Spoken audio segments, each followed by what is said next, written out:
Self-reliant space settlements in the solar system beyond Earth have long been the dream and the stated goal of many space advocates.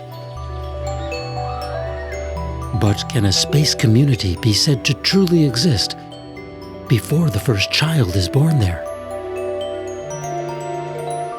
Can, for example, Mars ever really be a good place to raise kids? Who should get to decide if space is safe enough for children?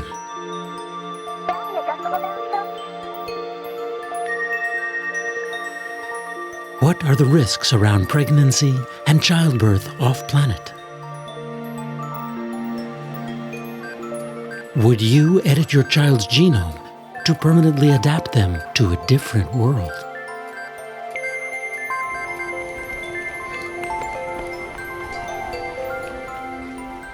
If a private space corporation builds a company town, should it be required to provide health care and education for its workers' kids?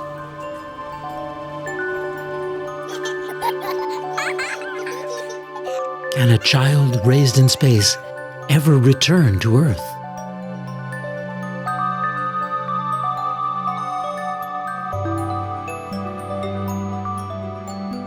And might the children of Earth someday leave this solar system behind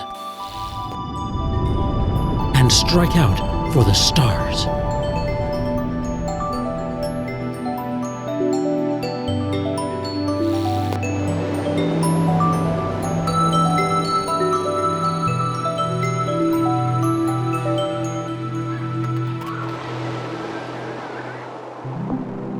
If we want to build permanent self-sustaining communities in space, then they need to be able to sustain themselves not just in terms of food and air recycling, but in terms of population. And so that goal requires us to be able to figure out whether we even can reproduce successfully in space, produce healthy children, and raise healthy children in an environment that they are not at all evolved for. Giving birth in this exotic microgravity environment, what will that fetus develop into?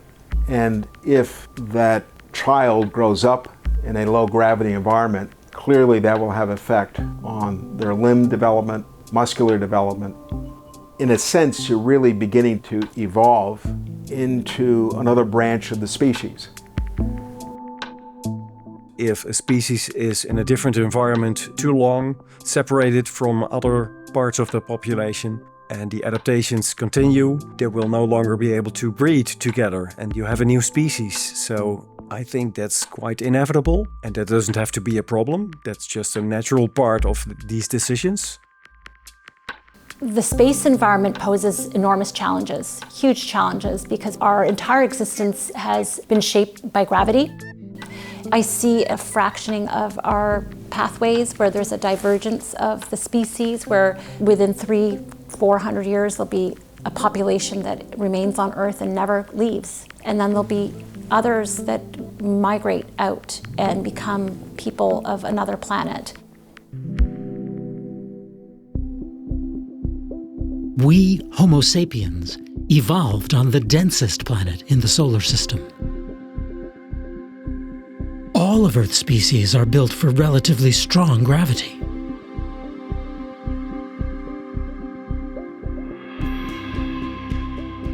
We don't yet know the long-term effects of living at lower gravity, but the initial findings are cause for concern. Astronauts living for months in the microgravity of the International Space Station must exercise for up to 2.5 hours every day just to stay in good enough shape to function back on Earth.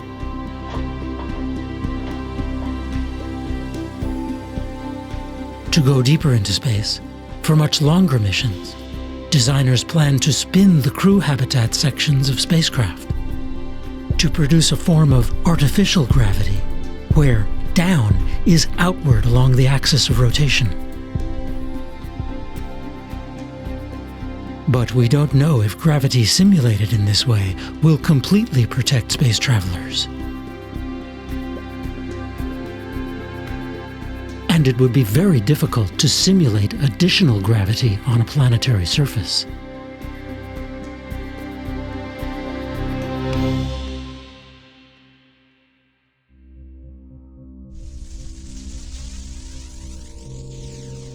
Our species was also born on a planet that generates a strong magnetic field. Earth's subterranean dynamo projects a shield out into space, protecting all its life from damaging radiation. Mars, the Moon, and other small worlds are not so lucky. They have little natural defense against the constant barrage of highly charged particles from the Sun, which has, in fact, stripped away much of the atmosphere of Mars.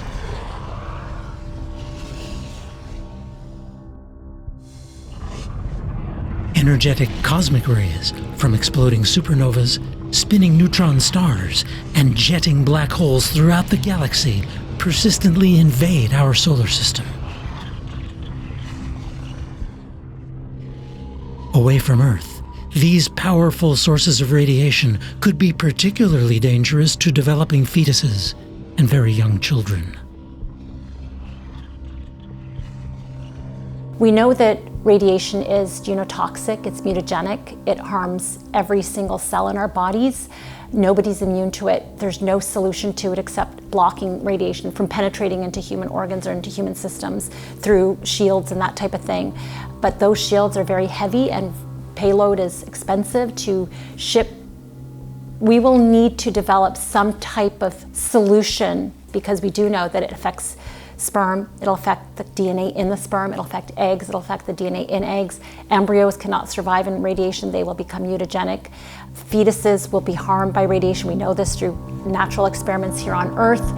Even exposure to the eggs and sperm, even if that child was born, could result in future cancers in the child through exposure from his parents in the preconception or prenatal period. So something that's going to be extremely challenging to us being able to actually have healthy offspring outside of Earth. A lot of the damaging effects of the space environment that we need to protect adults from would be even more harmful for children or for developing fetuses. That includes things like radiation or microgravity. And so we need to figure out whether these are going to harm developing children or whether we need to add additional protections or whether it's impossible. We just don't know. And in fact, the big challenge is that we don't even know how to ethically figure out whether humans can reproduce in space, because that kind of scientific research would require us to experiment on pregnant people and fetuses, which is generally considered to be very unethical. We haven't seen children born off planet in no gravity. What would be the effects on kids' bone density? This is when they are taking all those minerals into their bones before they get to the point in life where they start leaching them out. There could be some serious health issues for children, but we don't know what they are yet.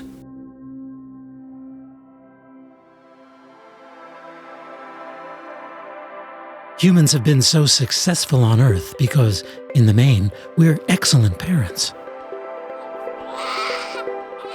Human babies' heads are large.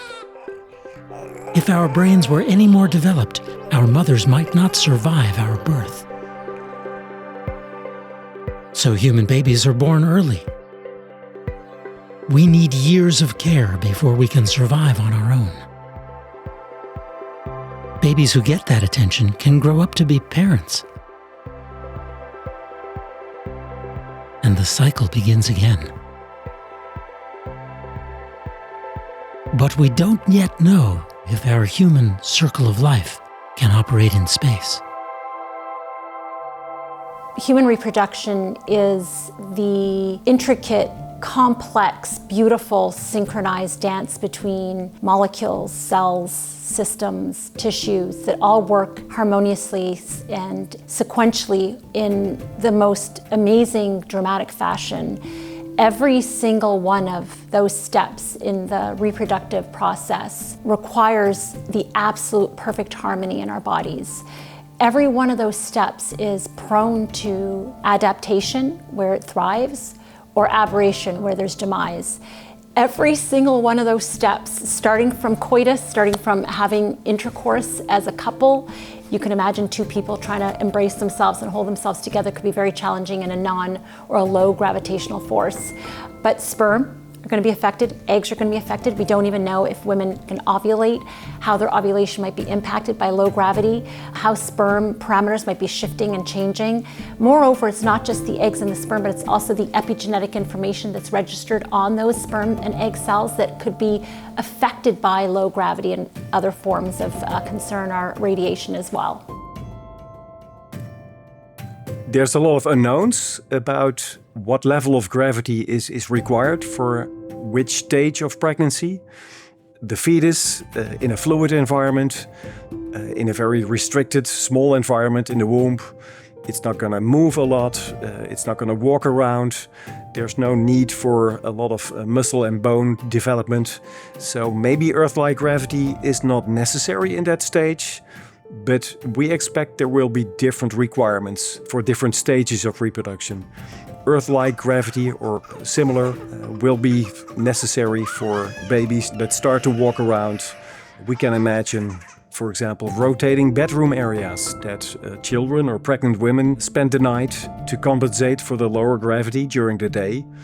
Maybe that should be something like 1G or even 1.5G. We can find out.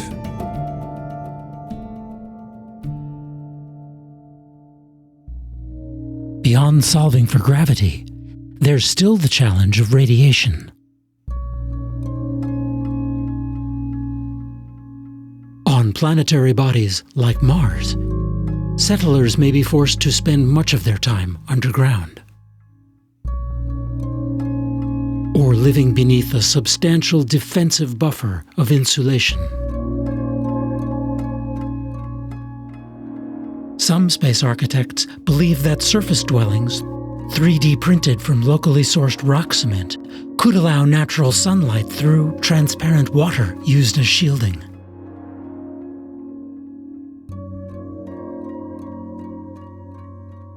Because the radiation is less severe at lower angles, windows set behind overhangs might provide views outward across the primitive landscape.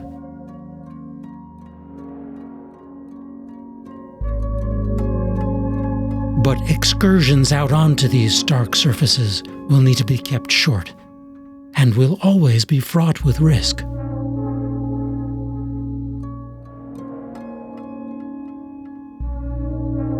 Is it fair to sentence children to live on a planet they can never experience directly without a pressure suit?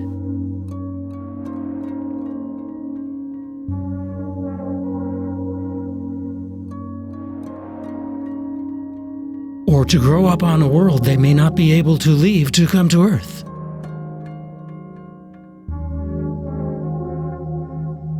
Who will get to decide what environmental conditions are permissible for kids?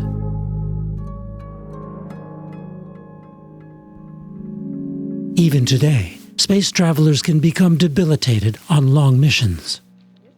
Re-entering Earth seems almost like being born again.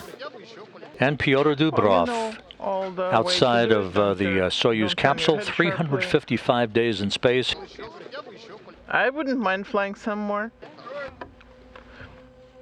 Astronauts who spend a long time in space tend to have a lot of physical problems when they come back. In particular, it takes them a while to adjust to Earth's gravity. And so there is a worry that if children are raised in space, they'll never develop the bone and muscle structure that they need to be able to walk around on the surface of the Earth, which could mean that children that are raised in space can never come back to the planet that their species is from. And so this is a big ethical question. Would it be wrong to raise children in an environment and take away that birthright, that ability to go back to their ancestral home? On the other hand, this is one of those safety concerns that could be a mark of tyranny. Do you want to have the state making that decision? Or do you want to leave it up to individual parents or super sad grandparents saying, don't take the kids to space? Here we're talking about one of those zones of privacy, the family, where there's a very strong cultural belief that we should get to make our own decisions about our own children as long as they're not criminal. A lot of people argue that on Earth, parents have to make these kinds of decisions for their children already. Refugees go on extremely dangerous journeys with their children in order to take them to a new place, knowing that they might never be able to return to their parent country. And so humans have been having to make these decisions about their children for generations. If there's generations living outside of Earth, do they have a right to come to Earth and become Earthlians?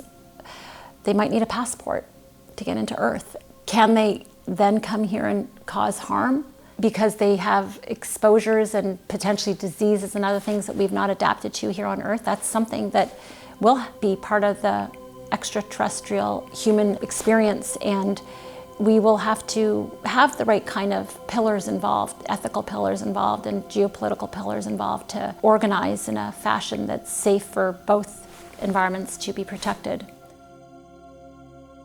I believe spaceborne children should have the right to enter Earth again, especially during the phase where we cannot offer an environment that is as rich as the Earth is at the moment.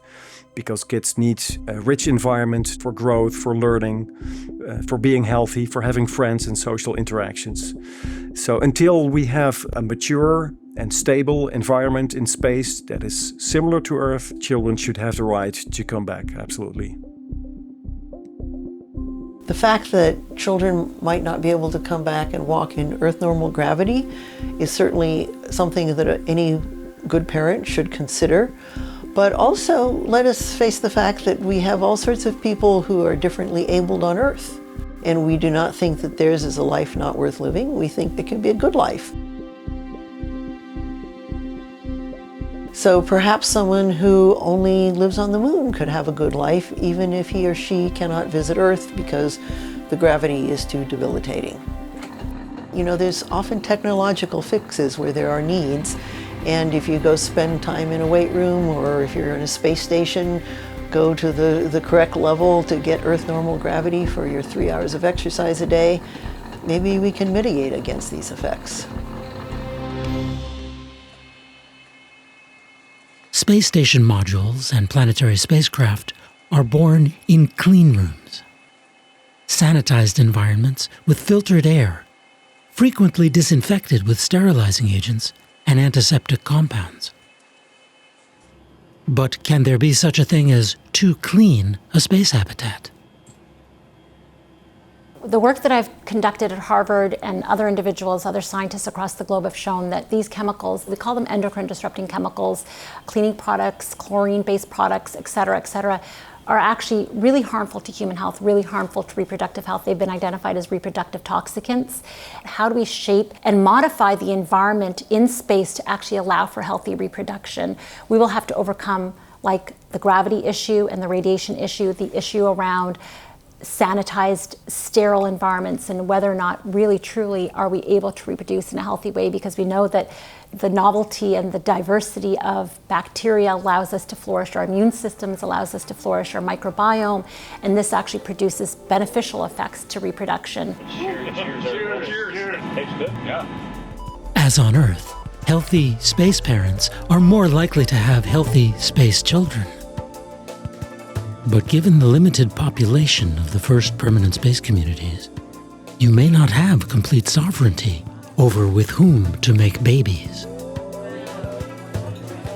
It's not going to be your freedom of choice to choose your mate for reproduction, because it might be more important to focus on realizing a minimum viable population with enough genetic diversity. While on Earth, at least in most cultures, you grow up with the idea that you can choose who you're going to procreate with. That's probably not going to be reality in the first few decades. It will also be limited to those who are physically dispositioned in the right way, that their biology provides enough radiation resistance, and also the combination of both the male and the female radiation resistance should result in offspring with the correct radiation resistance. So it's not going to be a very natural, it might be a little bit of a counterintuitive approach, which will be necessary for ethically acceptable steps.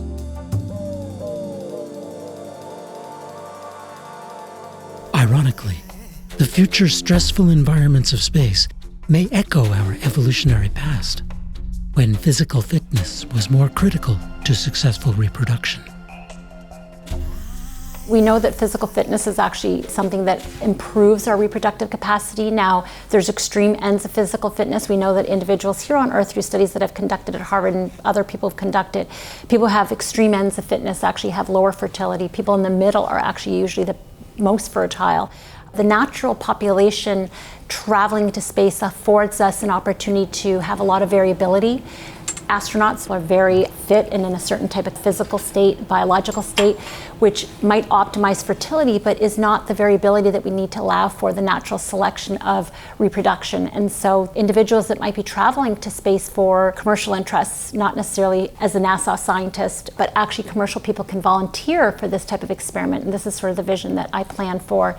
And those individuals that volunteer to choose that experience could become very, very important to the scientific endeavor, because it's our natural human evolution to want to reproduce and have sex. And so I could see it being something that could be very attractive to space travelers.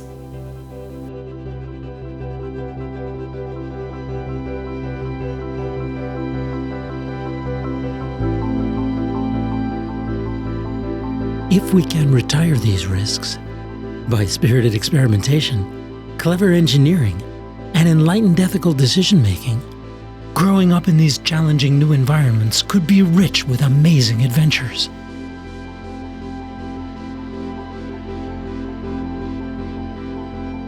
Some of these children of the sky may encounter remarkable trials and victories that humans have never before faced.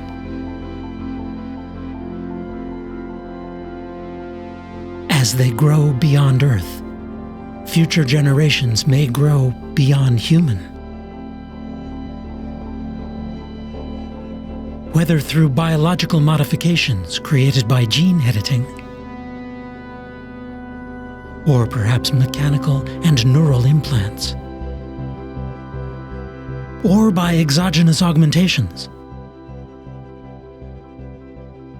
These progenies of space may proliferate and diversify in ways we cannot now imagine. But will we be mature enough to handle our future differences?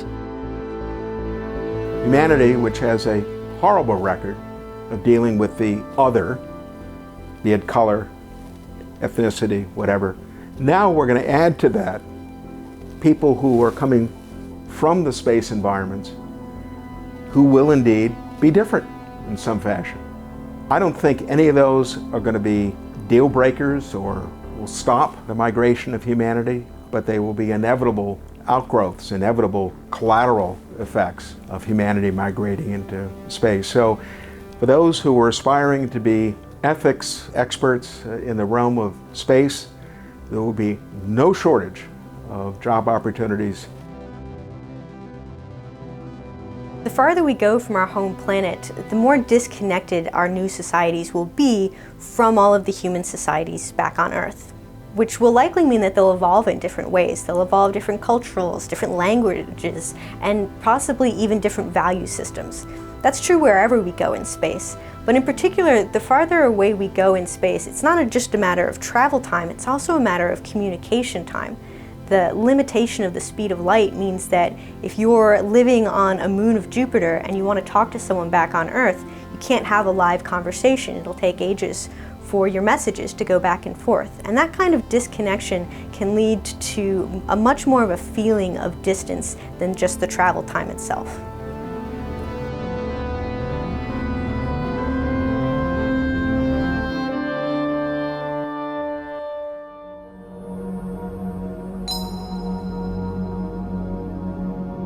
The ultimate disconnection may come if our children decide to go the distance to other stars.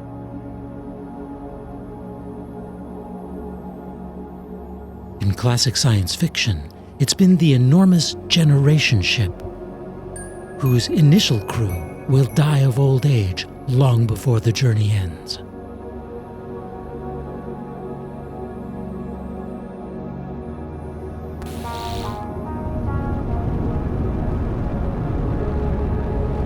The intriguing possibilities of what sci-fi has called suspended animation might send a deeply sleeping crew across the time barrier in a much less massive hibernation ship, to be awoken when and only if they reach a suitable planetary destination.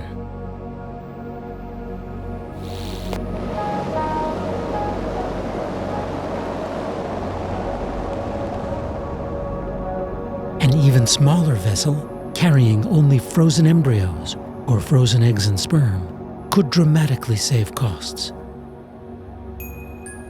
But its children would be carried to term in artificial wombs and essentially raised by robots. Such interstellar journeys, even to the closest neighboring stars, will take many decades, perhaps even centuries, using any propulsion technology that we currently understand. And we can only guess at all the ethical challenges of such forced migrations. I think the ethical question here will be ultimately around individuals that choose to take this step of having the first child and the first children on space habitats. And it is an inevitability. And if we are really going to make a break as a civilization from this Earth, there will be people that choose to take that risk, and they're willing to build a family in that new environment. We have to do it responsibly, but it's part of this evolutionary process that we're undertaking now.